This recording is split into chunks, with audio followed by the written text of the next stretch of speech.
Ndakuramukije aho uherereye hose nkwifuriza amahoro y'Imana no guhirwa mu byo ukora byose. Mu makuru ari kuvugwa mu Rwanda nuko tumenye yuko hari umugororwa w'imyaka 24 wari ufungiye muri gereza ya Rusizi warashwe agapfa mu cyumweru gishize. Uyu yitwa Daniel, rero akaba yari afungiye muri gereza ya Rusizi yubatswe mu murenge wa Kamembe hafi y'ibiro by'akarere ahitwa ku Cyangugu.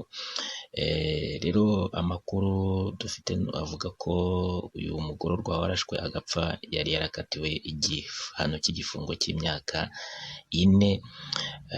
Ibintu byo kurasa abakurikiranyweho ibyaha cyangwa se abagororwa bikaba byarakunze kugenda byumvikana hirya no hino mu gihugu, cyane cyane umwaka washize cyangwa se uwawubanjirije.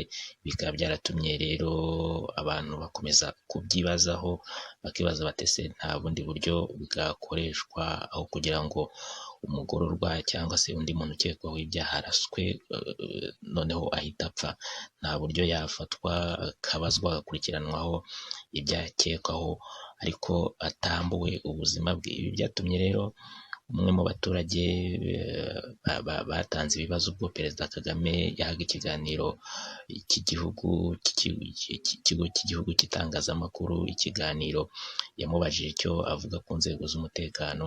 Icyo gihe hari havuzwe polisi by'umwihariko zirasa abaturage bagapfa. Kikaba rero ari ikiganiro cyabaye ku itariki ya 6 z'ukwezi kwa 9 mu mwaka wa 2020, umwaka ushize. Icyo gihe Perezida Kagame yavuze ko inzego z'umutekano zifite ubushobozi n'ubumenyi bwo kuba zafata uwo ari we wese zikurikiranyweho icyaha runaka bitabaye ngombwa ko araswa. Kagame yavuze ko inzego z'umutekano zatojwe bihagije ku buryo zishobora gufata uwo ari we wese niyo yaba ari ruharwa bitabaye ngombwa ko zimurasa. Ku rundi ruhande, Perezida Kagame yabwiye abanyarwanda bari bamuteze amatwi ko abarasa abantu babikora ku giti cyabo, ko bitakwitirirwa urwego runaka kuko rutaba ari rwo rwabatumye cyangwa ngo bibe ari igikorwa gisanzwe kimenyerewe.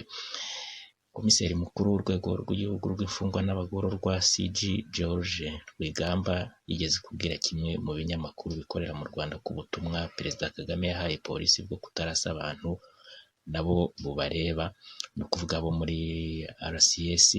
Icyo gihe yagize ati inama za nyakubahwa Perezida wa Repubulika nizo kandi ni nziza, bose zadufasha cyane, ariko nakubwira ko umuntu araswa biturutse ku mimerere yashatse gutorokamo. CG Rwigamba akaba yaravuze ko hari abagororwa baba bumva ko aho bari atari ho bari bakwiye kuba bari, ahubwo ko ibyiza ari ugutoroka.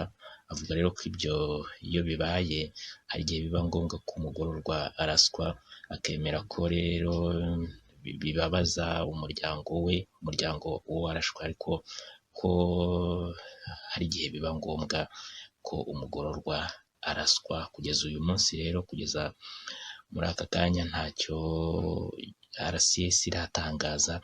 Umuvugizi w'urwego rw'igihugu rushinzwe imfungwa n'abagororwa nyine RCS ntacyo aratangaza cyatumye iyi mfungwa iraswa,